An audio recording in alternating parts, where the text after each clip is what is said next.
Usmania University from Hyderabad IGNOU Regional Center. ఈరోజు ఈ Hyderabad IGNOU regional centre నుంచి మన BHIC 132 history of India from 300 CE నుండి 1206 దాకా ఉన్నటువంటి బుక్లో నుంచి 132 బుక్లో నుంచి యూనిట్ 1 ఏంటంటే ఆ lesson rise and growth of the Gupta's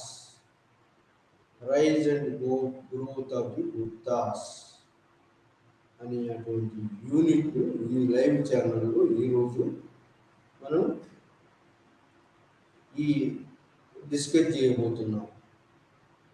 ఈ యొక్క లైవ్ ఛానల్లో మనం ఈ పాఠ్యాంశాన్ని డిస్కస్ చేయబోతున్నాం. Rise and growth of Guptas unit 1 అంటే గుప్తాస్ ఎప్పుడు వచ్చారంటే beginning of 4th century CE అంటే 319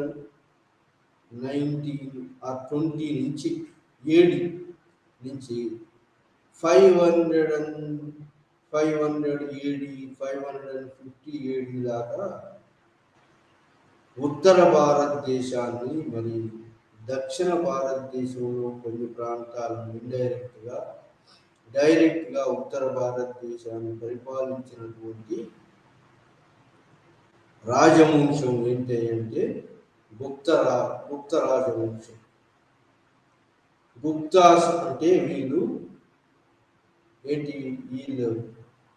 గుప్తా పేర్ల శాతవాహనుల పేర్లకు ముందు మదర్ నేమ్ ఎలా ఉంటుందో ఈ గుప్తరాజులకు చివరిలో గుప్తా అనే పేరు ఉంటుంది. అంటే వీళ్ళు వైశ్యాస్ నుంచి వచ్చినటువంటి వాళ్ళు రాజవంశీయులు అని. గుప్తులు అంటే వైశ్యులు రాజ్యాధికారానికి వచ్చినారు, క్షత్రియ లాగా పరిపాలించారు కాబట్టి గుప్తాసు అంటారు. మొత్తం మీద ఈ గుప్తుల పరిపాలన ఏంటంటే సువర్ణ యుగము అంటారు. సువర్ణ యుగం అంటే గోల్డెన్ ఏజ్ అంటారు. ఎందుకయ్యా అంటే గుప్తరాజుల కాలంలో ఎన్నో మార్పులు హిందూయిజంలో గుప్తరాజుల కాలంలో హిందూయిజము ఉచ్చ స్థితికి చేరుకున్నది. సాంస్క్రిట్ లాంగ్వేజ్ ఉచ్చ స్థితికి చేరుకున్నది. ఎందరో గొప్ప గొప్ప కవులు గుప్తుల ఆస్థానంలో ఉన్నారు. కాబట్టి గుప్తరాజుల కాలాన్ని స్వర్ణయుగం అన్నారు. ఇప్పుడు గుప్తరాజులు కూడా మరి ముఖ్యంగా చంద్రగుప్త 1, ఆ తర్వాత సముద్రగుప్తుడు, ఆ తర్వాత చంద్రగుప్త 2, ఆ తర్వాత కుమారగుప్త, స్కందగుప్తులు గొప్ప రాజులు మరి పరిపాలించారు.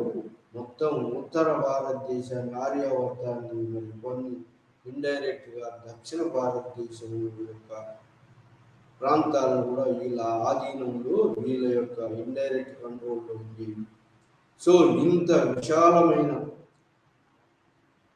సామ్రాజ్యాన్ని మౌర్యుల తర్వాత పరిపాలించినటువంటి వాళ్ళు ఎవరు లేరు. అయితే మౌర్యుల పరిపాలన తర్వాత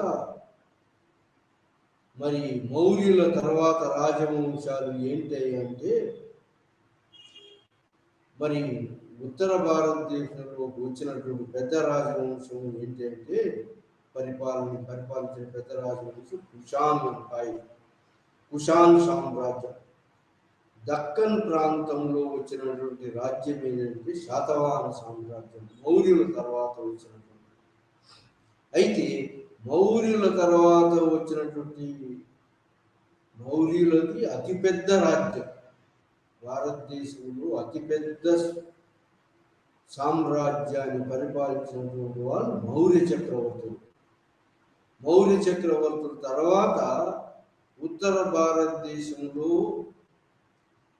అతి గొప్ప రాజవంశం ఏంటంటే కుషాన్ సామ్రాజ్యం. కనిష్కుడు కుషాన్ సామ్రాజ్యం.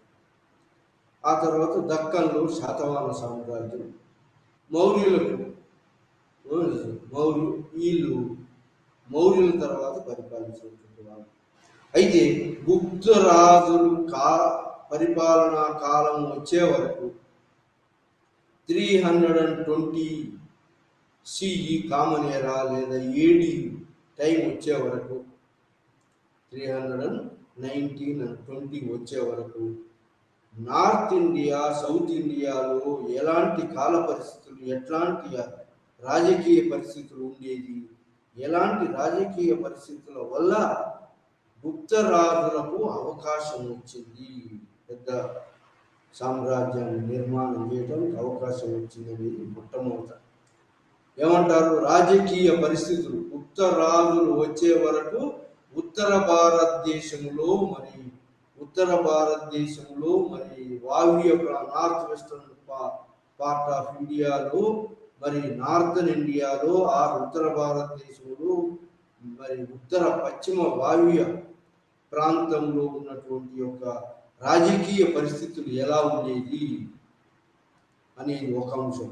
అట్లనే వెస్టర్న్ ఇండియా, సెంట్రల్ ఇండియాలో ఎలా ఉండేది రాజకీయ పరిస్థితులు, దక్కన్లో, సౌత్ ఇండియాలో రాజకీయ పరిస్థితులు, పొలిటికల్ కండిషన్స్, గుప్తరాజులు రాజ్యాధికారానికి వచ్చేసరికి ఎలాంటి పరిస్థితులు ఉన్నాయి అనేది ఒక ముందు గుప్తరాజులను చర్చించకుండా ముందు ఈ యొక్క రాజకీయ పరిస్థితులు, ఆ కాలం నాటి రాజకీయ పరిస్థితులు ఏది ఉత్తర భారతదేశ రాజకీయ పరిస్థితులు ఎలా ఉన్నాయి, తర్వాత మరి ఇలా నార్త్ వెస్టర్న్ పార్ట్ ఆఫ్ ఇండియాలో రాజకీయ పరిస్థితులు ఏమున్నాయంటే మొత్తం మీద భారతదేశంలో గుప్తుల కాలం వచ్చే వరకు చిన్న చిన్న రాజ్యాలు 4th century సిఈ అంటే 4th century, beginning of 4th century AD వచ్చే వరకు ఉత్తర భారతదేశంలో చిన్న చిన్న రాజ్యాలు ఉన్నాయి, కానీ పెద్ద రాజ్యాలు ఏవి లేవు. ఆ పెద్ద రాజ్యాలుగా వచ్చినవి క్షీణదశకు వచ్చేసినాయి. ఇది మౌర్యుల తర్వాత పెద్ద రాజ్యంగా అవతరించినటువంటి కుషాన్లు పరిపాలన అంతం కాడికి వచ్చి శాతవాహనుల పరిపాలన middle of the 3rd century ఏడీలోనే అది అంతమైంది.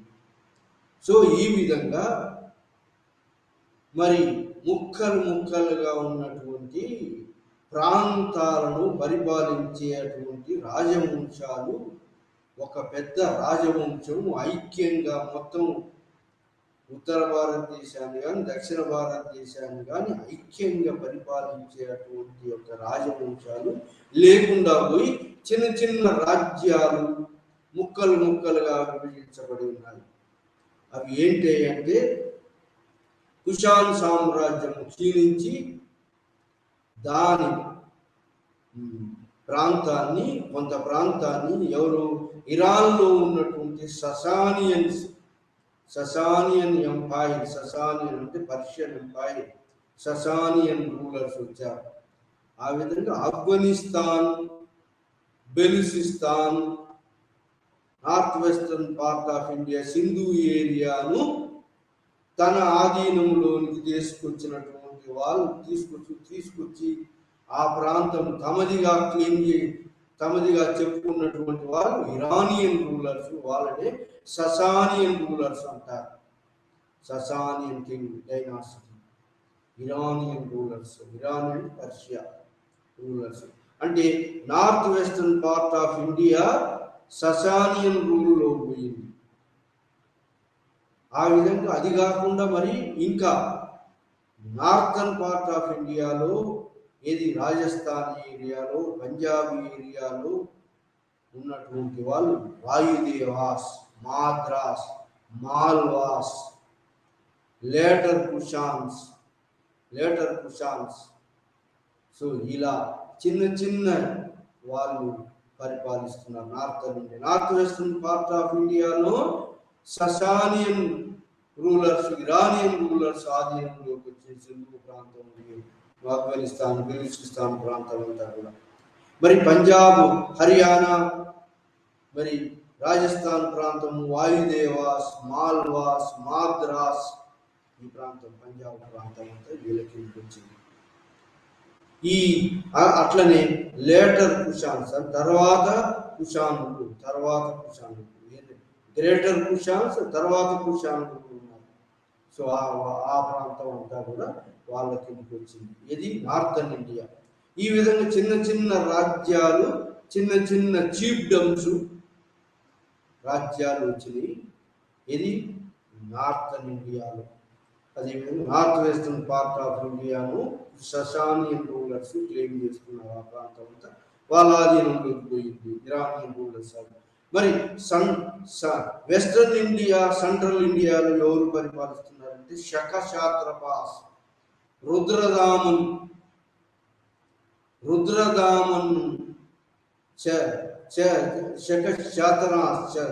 శతనా డైనాసిటీ, రుద్రదామన్ వాళ్ళు శకులు పరిపాలిస్తున్నారు వెస్టర్న్ ఇండియాలో. సెంట్రల్ ఇండియాలో ఎవరే పరిపాలనలోకి వచ్చినటువంటి వాళ్ళు వాకాటకాస్, వింధ్యాశక్తి, వత్సకుల్మ బ్రాంచ్, వాకాటకాస్ వచ్చిన సెంట్రల్ ఇండియాలో.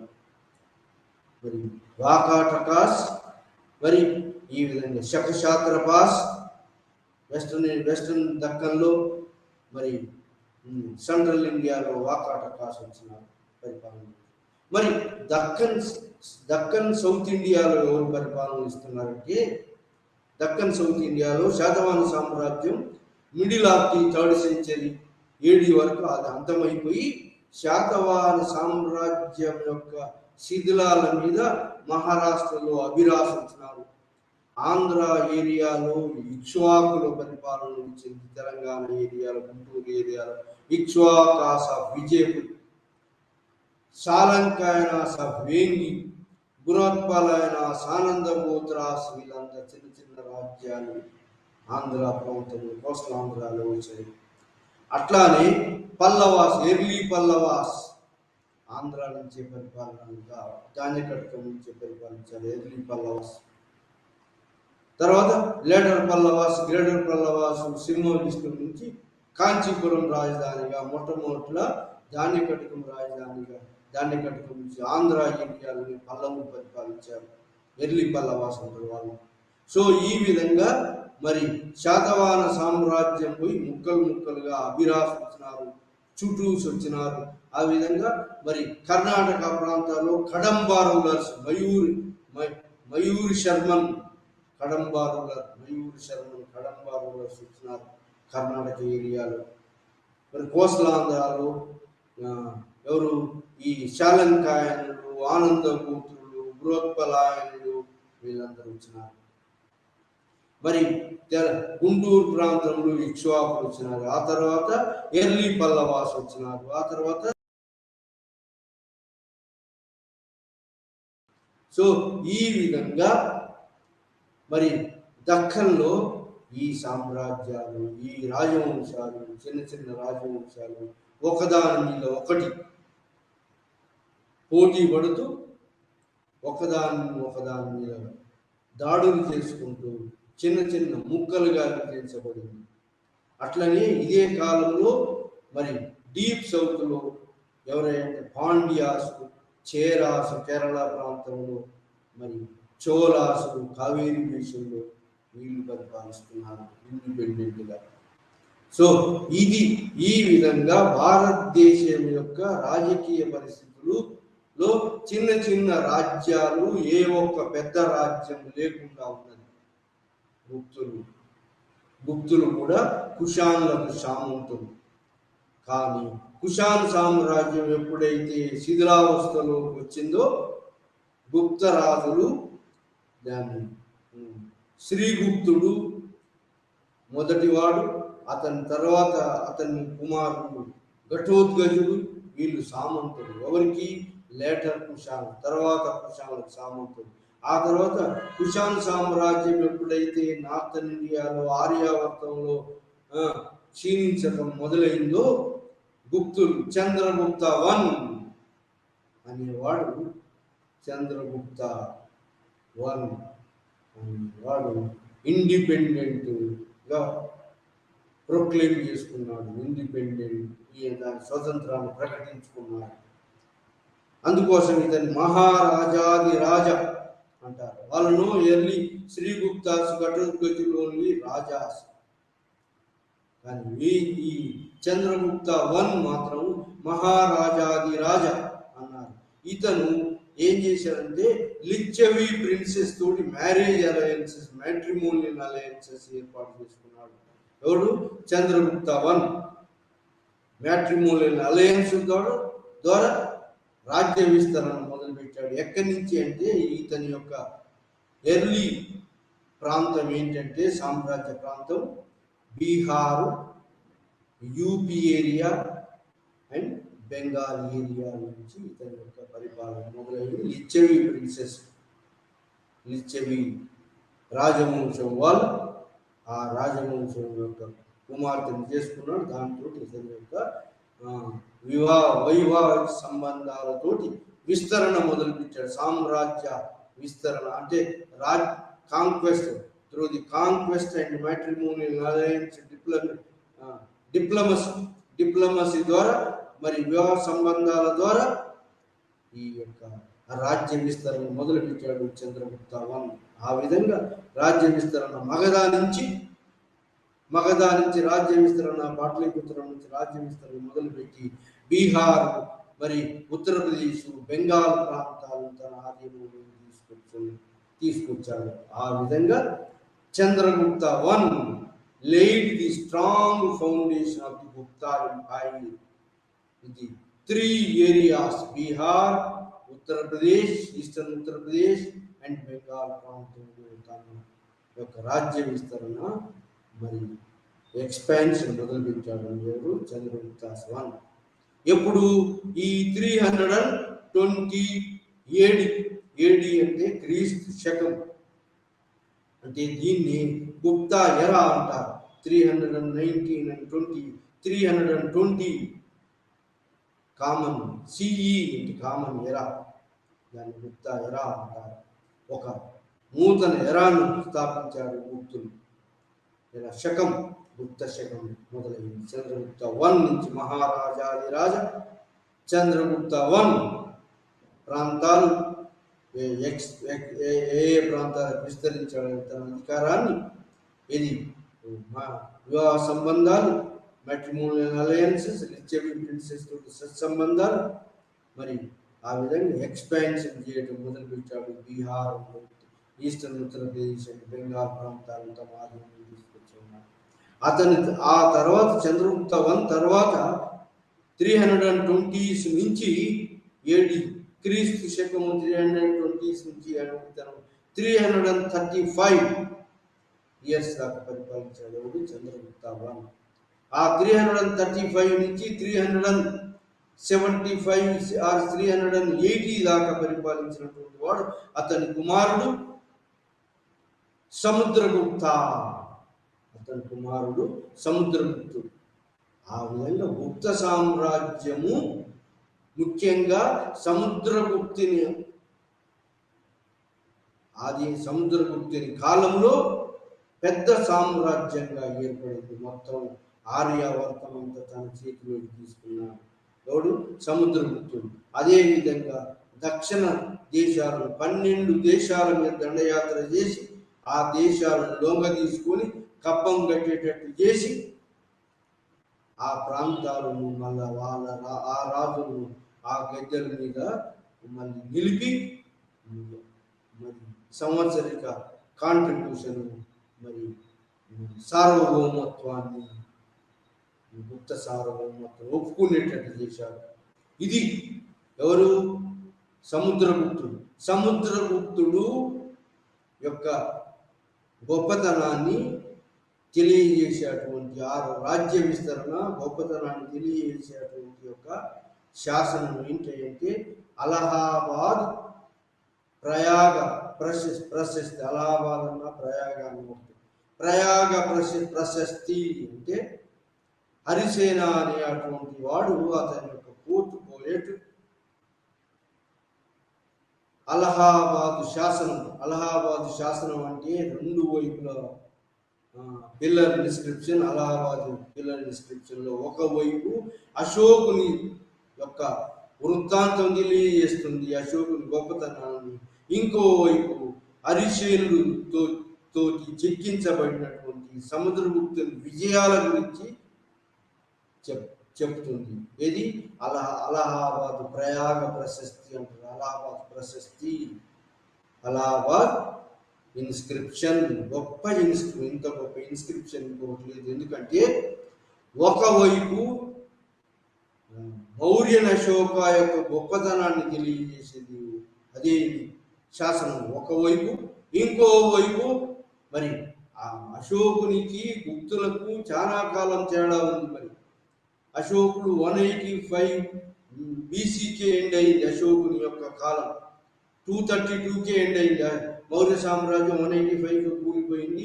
అశోకుని యొక్క కాలం 269 ఆర్ 273 నుంచి 232, అంటే దాదాపు 500 సంవత్సరాల తర్వాత కూడా అదే ప్రశస్తిని, అలహాబాదు శాసనాన్ని, అదే శాసనం మీద హరిసేనుడు ఈ యొక్క సముద్రగుప్తుని యొక్క విజయాల గురించి దాని మీద అదే అలహాబాదు శాసనం, అలహాబాదు ఇన్స్క్రిప్షన్, అలహాబాదు శాసనం మీద ఒకవైపు అశోకుని, రెండవ వైపు సముద్రగుప్తుని గొప్పతనము, అతని దండయాత్రలు, ఆర్యావర్తాన్ని ఎట్లా ఆక్రమించుకున్నాడు, దక్షిణ భారతదేశాన్ని ఏ ప్రాంతాలను ఎన్ని ప్రాంతాలను ఆక్రమించుకున్నాడు అనేటువంటి యొక్క మొత్తం సముద్రగుప్తుని విజయాలను గురించి చెప్పేటువంటి శాసనం.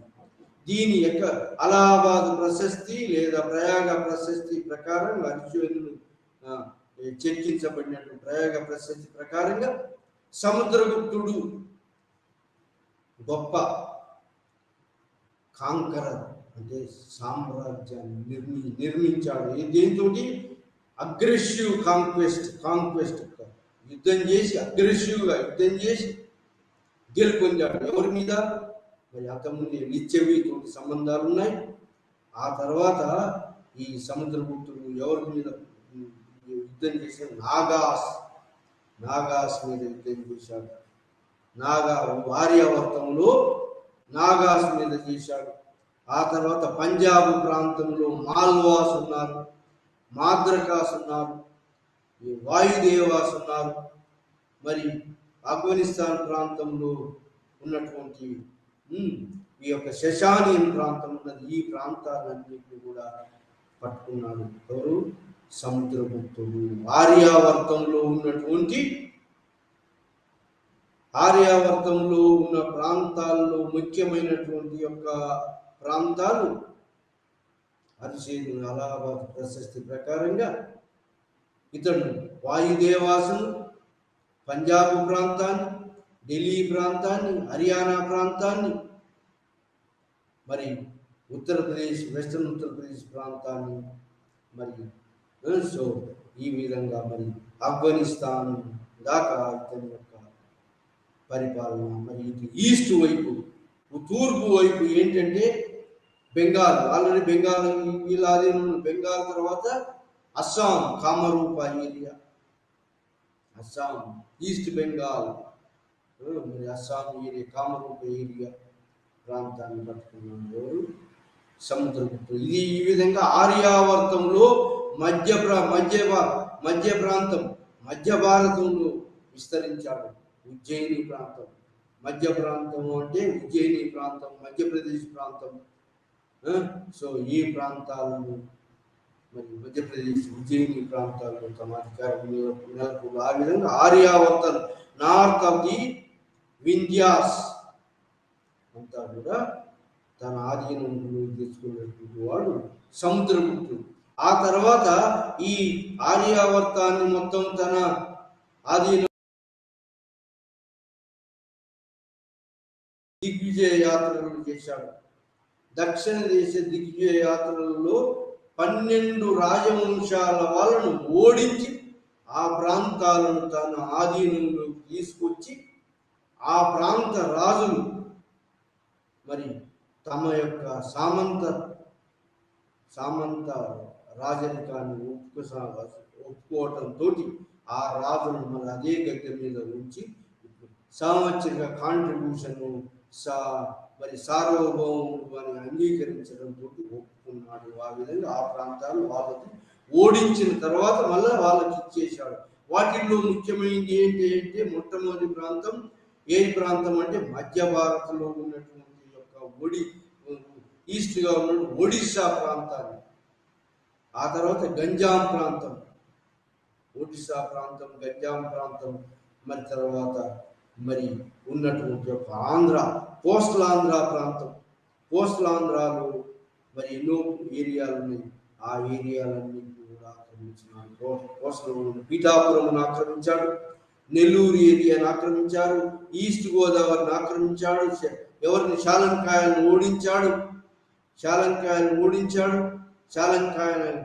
రాజ్యాన్ని వేంగిని తనలో కలుపుకున్నాడు. అదేవిధంగా పల్లవులు, శివస్కంద వర్మ గొప్పవాడు ఉండే విష్ణుగోప అనేటువంటి పల్లవరాజును ఓడించాడు. మరి ఆ విధంగా పల్లవులు కాంచీపురం దాకా దండయాత్ర చేసి కాంచీపురం దాకా దండయాత్ర. ఆ విధంగా దక్షిణ భారతదేశ దిగ్విజయ యాత్రలో 12 రాజ్యాలు పల్లవులు కాంచీపురం క్యాపిటల్ దాకా, పాండ్యన్స్ ఈ కాంచీపురం క్యాపిటల్ దాకా తన ఆధీనంలో తీసుకొచ్చి ఆ ప్రాంత రాజులు ఎప్పుడైతే సముద్రగుప్తునికి దాసోహం అన్నారో, కప్పం చెల్లిస్తామన్నారో, సామంతులుగా ఉంటామన్నారో, అప్పుడు ఆ రాజ్యాలను వాళ్ళకి తిరిగి ఇచ్చేసి ఆ గద్దెల మీద కూర్చోబెట్టాడు. ఆ విధంగా ఎందుకంటే అప్పుడు కమ్యూనికేషన్, ట్రాన్స్పోర్ట్ అండ్ కమ్యూనికేషన్ వ్యవస్థ చాలా అధోగతి స్థితిలో ఉండేది ఆ కాలంలో. కాబట్టి ఇంత పెద్ద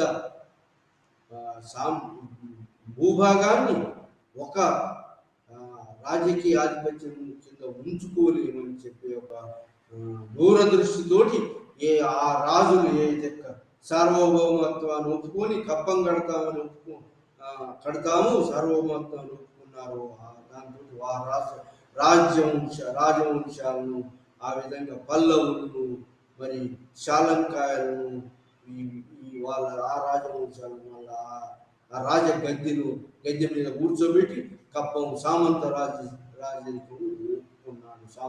సామంతులని వాళ్ళు అంగీకరించారు, దానికి ఒప్పుకున్నాడు. ఆ విధంగా పేరుకే సామంతులు కానీ దాదాపు ఇండిపెండెంట్గా వాళ్ళు రాజ్య పరిపాలన చేశారు. మరి ఆర్యావర్తములో ఆ ప్రాంతాలు ఇండిపెండెంట్గా కాకుండా సామంత రాజులుగా డైరెక్ట్ కంట్రోల్ గుప్తరాజులు ఉండేది. కానీ దక్షిణ ప్రాంతంలో దక్షిణ దిగ్విజయ యాత్రలు చేశాడు, వాటిని వశపరుచుకున్నాడు, ఓడించాడు. కానీ ఇండైరెక్ట్గా వాళ్ళు సామంతరాజులను ఒప్పుకుంటే ఆ దాంట్లో తృప్తిపడి వాళ్ళకి ఇచ్చేశాడు. ఇది సముద్రగుప్తుని విజయాలు. అలహాబాద్ ప్రశస్తితోటి సముద్రగుప్తుడు విశాలమైనటువంటి ఉత్తర భారతదేశాన్ని తమ ఆధీనంలో తెచ్చాడని, దక్షిణ భారతదేశంలో ఇండియన్ నెపోలియన్ లాగా మరి దండయాత్ర చేసి దక్షిణ దేశ రాజులందరినీ ఓడించి అతనికి కప్పం కట్టేటట్టు, అతని రాజరికాన్ని ఒప్పుకునేటట్టు, సార్వభౌమత్వం ఒప్పుకునేటట్టు చేయగలిగాడు వాడు సముద్రగుప్తుడు.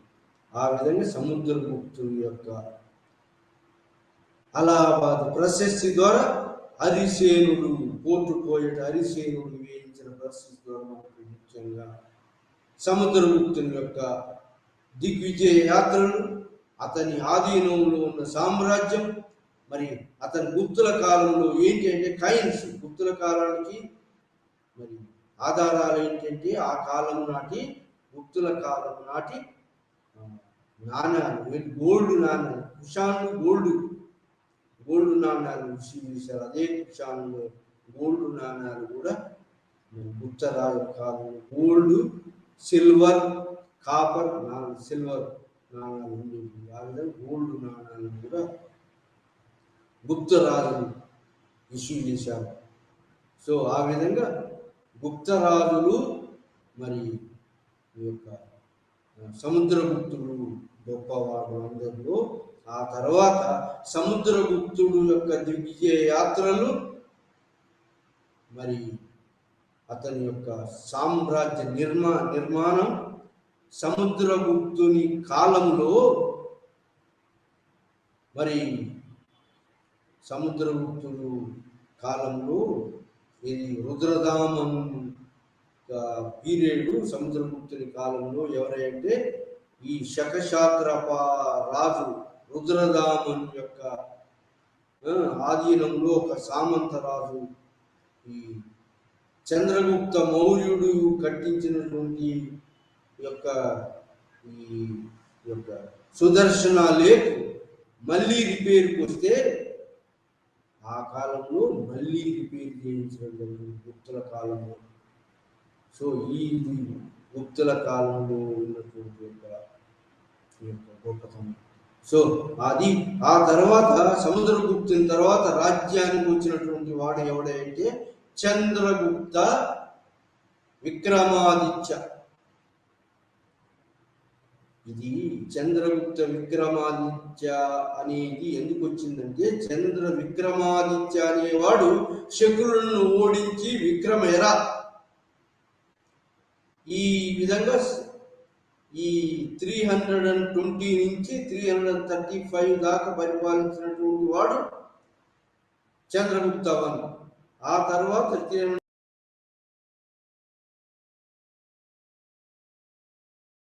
తర్వాత రాజ్యానికి వచ్చినటువంటి వాడు చంద్రగుప్త వన్, చంద్రగుప్త టూ, చంద్రగుప్త విక్రమాదిత్యుడు అంటారు. చంద్రగుప్త విక్రమాదిత్యుని కాలాన్ని గొప్పగా చెప్పుకుంటారు. ఎందుకంటే ఈ కాలంలో విక్రమాదిత్యుని కాలంలో విక్రమేర, ఇతను ఎప్పటి నుంచి ఎప్పటిదాకా పరిపాలించిన చంద్రగుప్త విక్రమాదిత్యుడు అనేవాడు మరి ఇతను 380 నుంచి 415-16 దాకా పరిపాలించాడు. ఇతని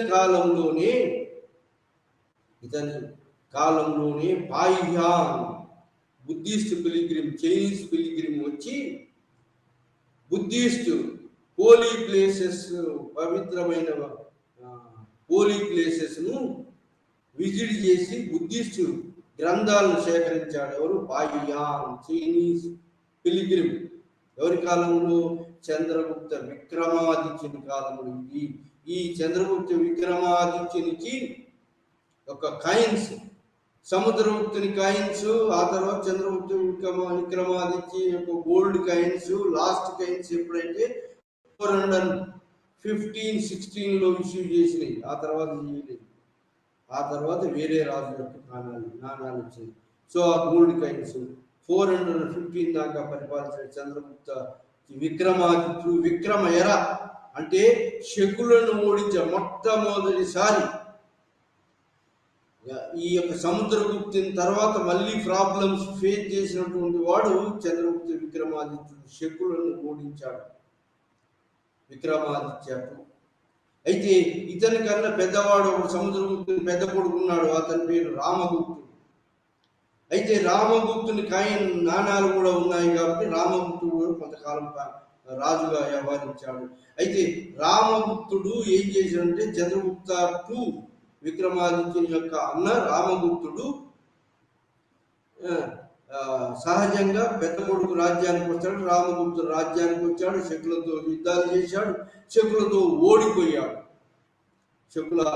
శకులతో రామగుప్తుడు పెద్దవాడు, చంద్రగుప్తుని కన్నా పెద్దవాడైనటువంటి రామగుప్తుడు ఓడిపోయి సామ్రాజ్యాన్ని తిరిగి తన ఆధీనంలోకి తెచ్చుకోవడానికి తన యొక్క భార్యను తాకట్టు పెట్టాడు. శకులకు తాకట్టు పెట్టడం జరిగింది. దాన్ని వ్యతిరేకించాడు. ఎవరయ్యా అంటే చంద్రగుప్త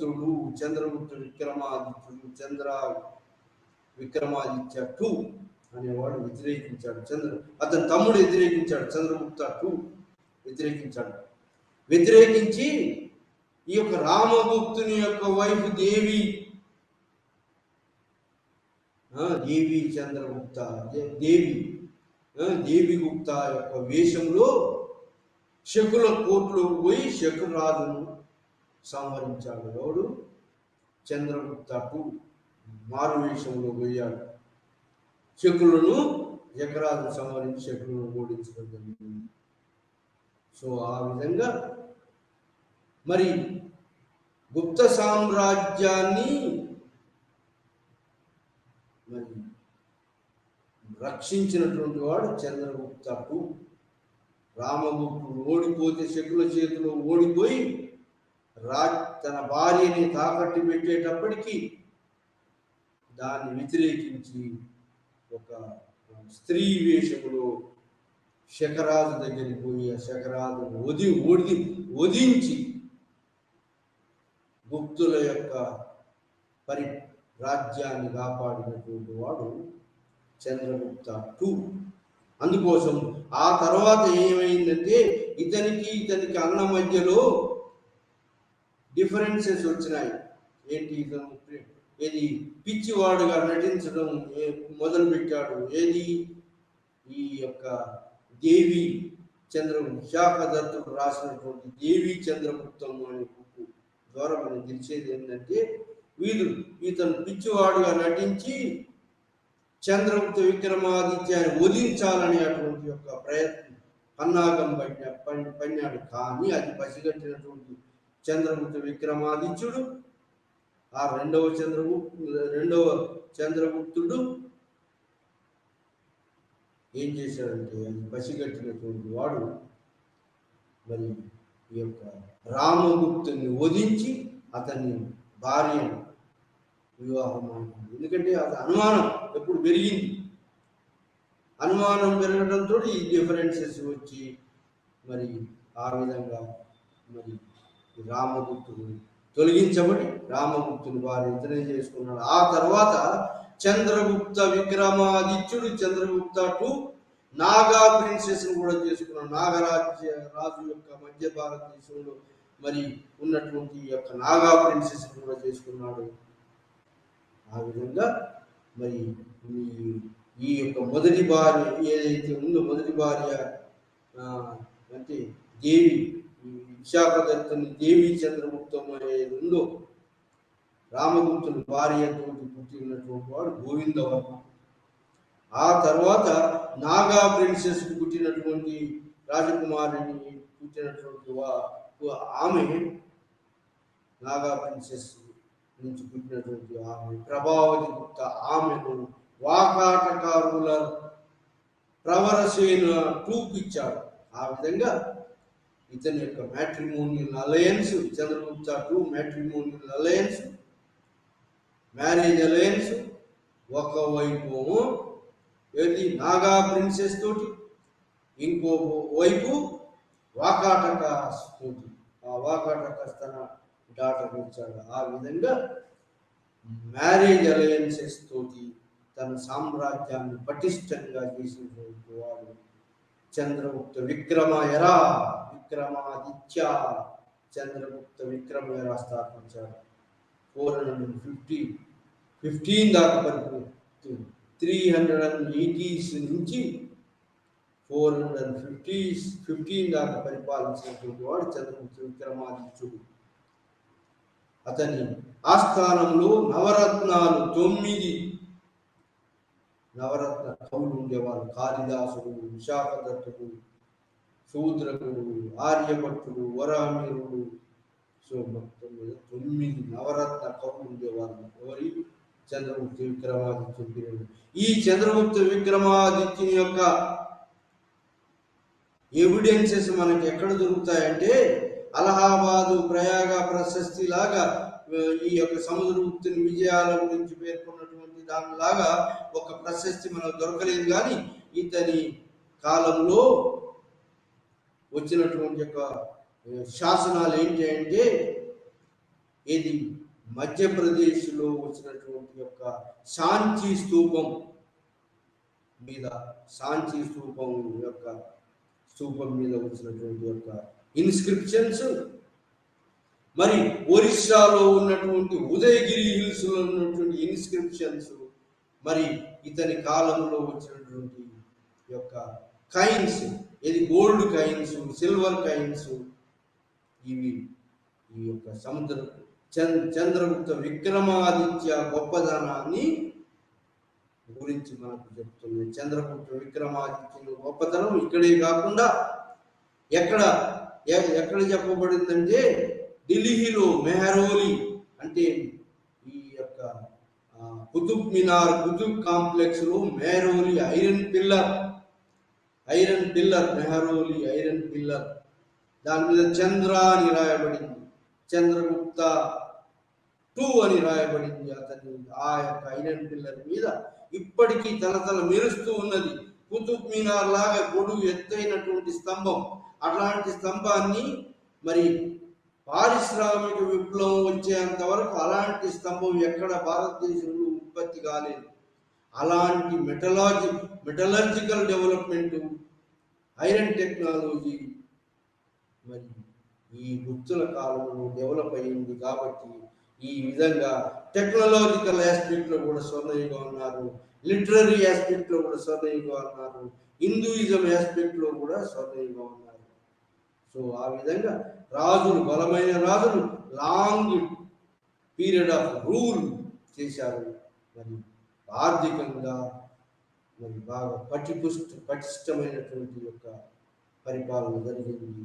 మరి ఈ యొక్క నీటిపారుదల సౌకర్యాలు, అగ్రికల్చర్ను ప్రోత్సహించారు, మరి పరిశ్రమలను ప్రోత్సహించారు గుప్తరాజులు. కాబట్టి సిరి సంపదలు తొలతూగుతూ ఉన్నాయి. ఆ తర్వాత ఆ విధంగా మరి మెహరోలి ఐరన్ పిల్లర్, ఆ కాలం నాటి టెక్నాలజీకి గోల్డ్ కాయిన్స్ మీద బొమ్మ గొలుసు ప్రాంతంలో ఒకవైపు రాజు యొక్క వైపు రాణి లేదా దేవత ఇమేజెస్ చెక్కబడి ఉన్నాయి. సో ఆ విధంగా గోల్డ్ కాయిన్స్, మరి ఈ విధంగా చంద్రగుప్త విక్రమాదిత్యంలో నవరత్నాలు, కాళిదాసులు, మరి వరహమిరులు, బృహస్పతి, మరి Aryabhatta, Varahamihira, iron technology and coins printing, ఇవన్నీ కైన్స్ ఈ మీద ఉన్న ఇమేజెస్, సముద్రగుప్తుడు ప్లేయింగ్ వీణ, మరి అటువంటి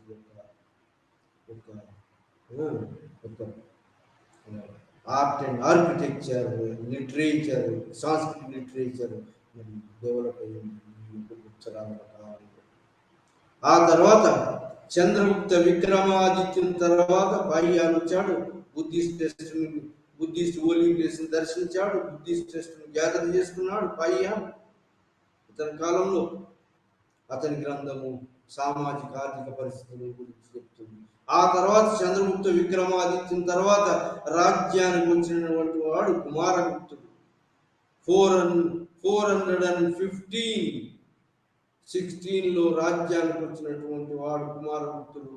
455 AD క్రీస్తు శకము దాకా పరిపాలించాడు. అంటే దాదాపు 30 సంవత్సరాలు పరిపాలించాడు. 450 నుంచి 455 దాకా పరిపాలించాడు. సో ఈ విధంగా పరిపాలించినటువంటి యొక్క ఈ కుమారగుప్తుని కాలంలో ఏంటయ్యా జరిగిందంటే పూనాస్ ఇన్వేషన్ జరిగింది. కుమారగుప్తుని కాలంలో పూనాస్ ఇన్వేషన్ను మరి పూనులు ఎవరు, సెంట్రల్ ఏషియన్ ట్రైబ్స్ వాళ్ళు పూనుల దండయాత్రను అరికట్టడానికే చైనీయులు ఏం చేసినారంటే గ్రేట్ వాల్ ఆఫ్ చైనా నిర్మించుకున్నారు. అలాంటి యొక్క పూనుల దండయాత్ర మొదలై మరి గుప్త సామ్రాజ్యానికి క్షీణదశకుడు తీసుకొచ్చింది. అది మొట్టమొదటి దండయాత్ర ఎప్పుడే అంటే కుమారగుప్తుని కాలంలో జరిగింది. పూనుల దండయాత్ర ఏ ప్రాంతంలో, నార్త్ వెస్టర్న్ ప్రాంతంలో, మరి వెస్టర్న్ ఇండియాలో జరిగింది. పశ్చిమ ప్రాంతంలో, భారతదేశ పశ్చిమ ప్రాంతంలో, వాయువ్య ప్రాంతంలో జరిగింది. ఆ విధంగా పూనుల దండయాత్ర మరి అతని యొక్క లాస్ట్ కైన్స్ చంద్రగుప్త విక్రమాదిత్య లాస్ట్ కైన్స్ 450 1560 నుంచి కుమారగుప్తుని లాస్ట్ కైన్స్ ఎప్పటికంటే 455 ఏడి 455 ఏడి దాకా కుమారగుప్తుడు పరిపాలించాడు. శకదండ యాత్రను మరి అరికట్టినటువంటి వాడు కుమారగుప్తుని కాలంలో శకదండ యాత్రను అరికట్టినటువంటి వాడు అతని కుమారుడు స్కందగుప్తుడు. ఫిట్టింగ్ రిప్లై ఇచ్చాడు పూనుల దండయాత్రకు. ఆ విధంగా పూనులు భారతదేశంలోకి చొరబడకుండా కట్టుదిట్టమైనటువంటి ఫిట్టింగ్ రిప్లై ఇచ్చినటువంటి వాడు పూనులు యొక్క దండయాత్రను అరికట్టినటువంటి వాడు స్కందగుప్తుడు. ఆ తర్వాత కుమారగుప్తుని కాలం తర్వాత 455 నుంచి 467 దాకా పరిపాలించినటువంటి వాడు స్కందగుప్తుడు. ఇతని కాలంలో కూడా పూనుల దండయాత్ర జరిగింది. కానీ దాన్ని తిప్పికొట్టాడు. దాన్ని ప్రాంతాలను కొంత పూనుల దండయాత్ర నుంచి రక్షించబడింది స్కందగుప్తుని దాకా. ఆ విధంగా గుప్తుల కాలము పటిష్టమైన పరిపాలన, సామంత రాజ వ్యవస్థ ఉన్నది. గుప్తుల కాలం గోల్డ్ కైన్స్ ఉన్నది. ట్రేడ్ అండ్ కామర్స్ ఎంకరేజ్ చేశారు. గుప్తుల కాలం long rule, stability of the rulers వల్ల ఆర్థిక వ్యవస్థ, ఆర్థిక వ్యవస్థ బాగా అగ్రికల్చరల్ ఇంప్రూవ్మెంట్ జరిగింది. మరి తటాకాలు సుదర్శన లేక్ రిపేర్కి వస్తే మళ్ళీ గుప్తుల కాలంలో అది ఎవరో మౌర్యుల కాలంలో కట్టబడినటువంటి ఈ యొక్క గుజరాత్ ప్రాంతంలో కట్టబడినటువంటి ప్రాంతం ఈ యొక్క సుదర్శన లేక్ మళ్ళీ రిపేర్ చేయబడి గిర్నార్ ఇన్స్క్రిప్షన్ ద్వారా తెలుస్తుంది. సో ఆ విధంగా శకుల దండయాత్రను మొత్తం కంప్లీట్ చేసి చంద్రగుప్త విక్రమాదిత్యుడు అనేవాడు శకుల మొత్తం పారదూరాడు. ఆ తర్వాత నెమ్మదిగా మరి శకుల దండయాత్ర నుంచి రక్షించి శకుల దండయాత్ర నుంచి మొత్తం ఆ ప్రాంతాన్ని లిబరేట్ చేసినటువంటి వాడు చంద్రగుప్త విక్రమాదిత్య. ఆ విధంగా గుజరాత్ ప్రాంతాన్ని, మాల్వా ప్రాంతాన్ని తన ఆధీనంలో తీసుకొచ్చాడు చంద్రగుప్త విక్రమాదిత్య. తర్వాత దాన్ని కంటిన్యూ చేశాడు కుమారగుప్తుడు. దాని తర్వాత కుమారగుప్తుని కాలంలో గొప్ప తిరుగుబాటు ఏంటి అంటే ఆ తిరుగుబాటు కుమారగుప్తుని కాలంలో ఈ గొప్ప రివోల్ట్, గొప్ప దండయాత్ర ఏంటంటే పూనుల దండయాత్రను ఫిట్టింగ్ రిప్లై తోటి ఎదురుదాడి చేసి వాళ్ళని ఓడించినటువంటి వాడు స్కందగుప్తుడు. అదేవిధంగా స్కందగుప్తుని తొలి కాలంలో కూడా పూర్ణ దండయాత్ర జరిగింది. అవి కూడా తీసుకొచ్చాడు ఈ స్కందగుప్తుడు. ఆ తర్వాత కాలంలో మాత్రం గుప్త సామ్రాజ్యము నెమ్మదిగా పూర్ణ దండయాత్ర, కంటిన్యూస్ దండయాత్ర తోటి శకుల ఈ గుప్త సామ్రాజ్యం క్షీణించడం, స్కందగుప్తుని తర్వాత క్షీణించడం మొదలైంది. ఆ విధంగా గుప్త సామ్రాజ్యం చంద్రగుప్త 1, సముద్రగుప్త, చంద్రగుప్త విక్రమాదిత్య, కుమారగుప్త అండ్ స్కందగుప్త దాకా గ్రేటర్ గుప్తాస్ అంటారు.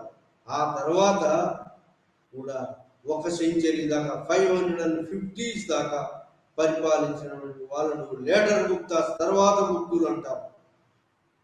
వాళ్ళు గ్రేటర్ గుప్తాస్ వేరు, లేటర్ గుప్తాస్ వేరు.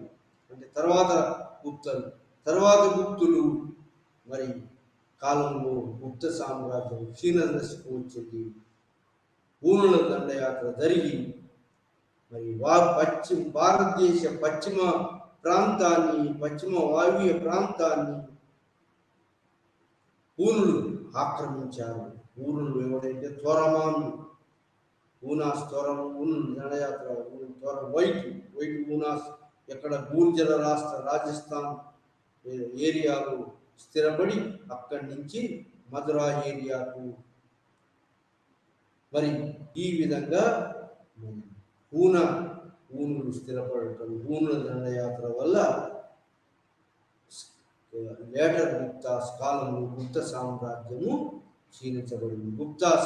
గుప్త సామ్రాజ్యము క్షీణించబడడానికి 2-3 కారణాలు ఉన్నాయి. ఒకటి ఏంటి అంటే, స్కందగుప్తుడు నిజమైనటువంటి వారసుడు గాడు. అతనికి ఈ యొక్క కుమారగుప్తుని కొడుకు పురగుప్తుని మధ్యలో, స్కందగుప్తుని మధ్యలో పోట్లాట జరిగింది సింహాసనం కోసం. అయినప్పటికీ స్కందగుప్తుడు గెలుపొందాడు, పురగుప్తుడు ఓడిపోయాడు. కానీ కుమారగుప్తుని పురగుప్తుని యొక్క సంతానం వాళ్ళు స్కందగుప్తుని తర్వాత మళ్ళా పోటీకి దిగి మళ్ళీ ఆ ప్రాంతాలు తమ ఆధీనంలోకి వచ్చారు. ఆ విధంగా సక్సెసివ్ వార్స్ జరిగినాయి. సక్సెసివ్ వార్స్ అంటే రాజ్యాధికారం కోసం పెనుగులాట జరిగింది. ఎవరి ఈ తర్వాత ఈ స్కందగుప్తుని తర్వాత మరి పెనుగులాట స్కందగుప్తుని కాలంలో మొదలైనటువంటి కాన్ఫ్లిక్ట్, సక్సెసివ్ వార్స్ అనేది వీక్ సక్సెసర్స్ రావటం, వంశపారంపరంగా వచ్చేటువంటి యొక్క పోరాటం, కాన్ఫ్లిక్ట్, రాజ్యం కోసం తన రాజవంశీయులు కొట్లాడుకోవటం ఒకటి. రెండవది గుప్త సామ్రాజ్యం క్షీణించడానికి గల ముఖ్యమైన కారణం అంటే సామంతరాజ వ్యవస్థ గుప్తరాజుల కాలంలో బాగా వేళ్ళూనుకుపోయింది. ఇంకోటి, గుప్తరాజులు ఏమిచ్చారని ల్యాండ్ గ్రాంట్స్ ఇచ్చారు. ఎవరికి? బ్రాహ్మణులకు. మరి అదే కాకుండా పరిపాలకులు కూడా ఇచ్చారు, ఇండిపెండెన్స్ ఇచ్చారు రాజరిక రాజ్యాలకు. సో ఆ విధంగా సామంత రాజ వ్యవస్థ, ఇండిపెండెంట్ హక్కులు ఇవ్వటంతో గుప్తరాజులు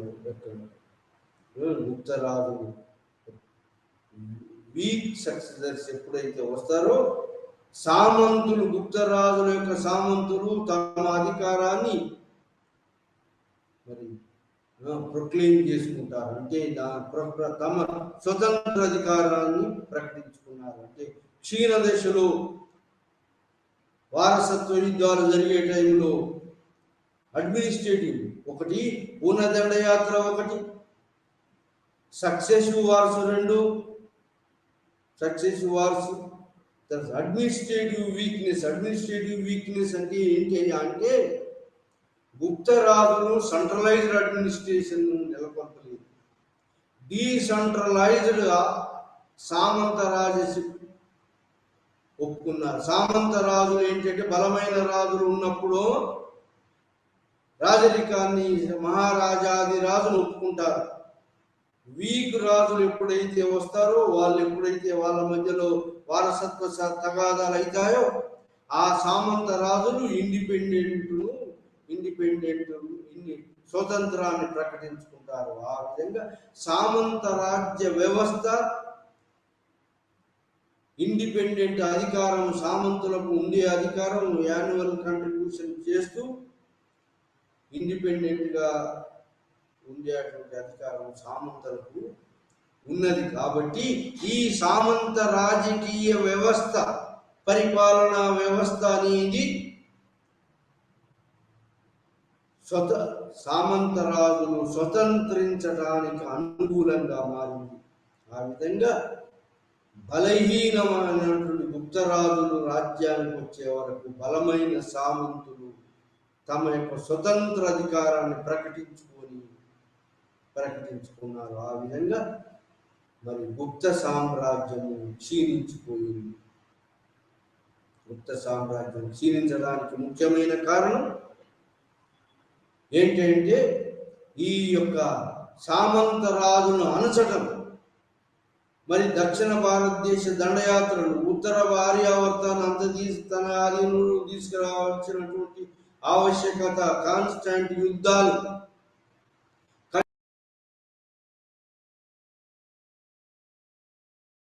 ఖజానాకు అంటే ట్రెజరీకి, ఖజానాలో డబ్బులు లేక, సైన్యాన్ని మెయింటైన్ చేయడానికి కూడా డబ్బులు లేకుండా పోయింది.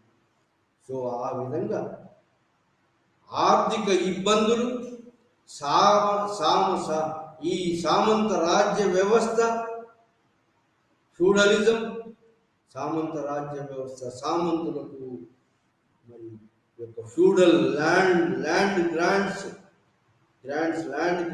బ్రాహ్మణులకి కాకుండా బుద్ధిస్ట్ మాంగ్స్కి ల్యాండ్ గ్రాంట్స్ ఇవ్వటం, ల్యాండ్స్ మీద యొక్క అధికారం కోల్పోవటం, పన్నులు వసూలు చేయలేకపోవటం, ఈ విధంగా ఇచ్చినటువంటి అలహాబాద్ ప్రశస్తి ప్రకారం ఆర్యావర్తాన్ని దక్షిణ భారతదేశ దిగ్విజయ యాత్రలు 12 రాజుల మీద గెలిచాడు. ఆ విధంగా కన్సాలిడేషన్, రాజ్యాన్ని, గుప్త సామ్రాజ్యాన్ని మొత్తం ఐక్యం చేశాడు. ఉత్తర భారతదేశాన్ని, దక్షిణ భారతదేశంలో తన ఆధీనంలోకి తీసుకొచ్చాడు. అది కన్సాలిడేషన్ జరిగింది గుప్తుల యొక్క పరిపాలన. ఆ తర్వాత సముద్రగుప్తుని తర్వాత వచ్చినటువంటి వాడు చంద్రగుప్త విక్రమాదిత్య కాలంలో గుప్త రాజరికము మరి చాలా ఉచ్చ స్థితిలోకి పోయింది. కవులు, పండితులు మరి ఏది ఈ యొక్క ఈ 9 luminaries గొప్ప కవులు ఉండటం, పండితులు పోషించబడటం, ఆ విధంగా పాహియాలు రావటం, ఆ విధంగా మరి ఇతని శాసనాలు, నాణాలు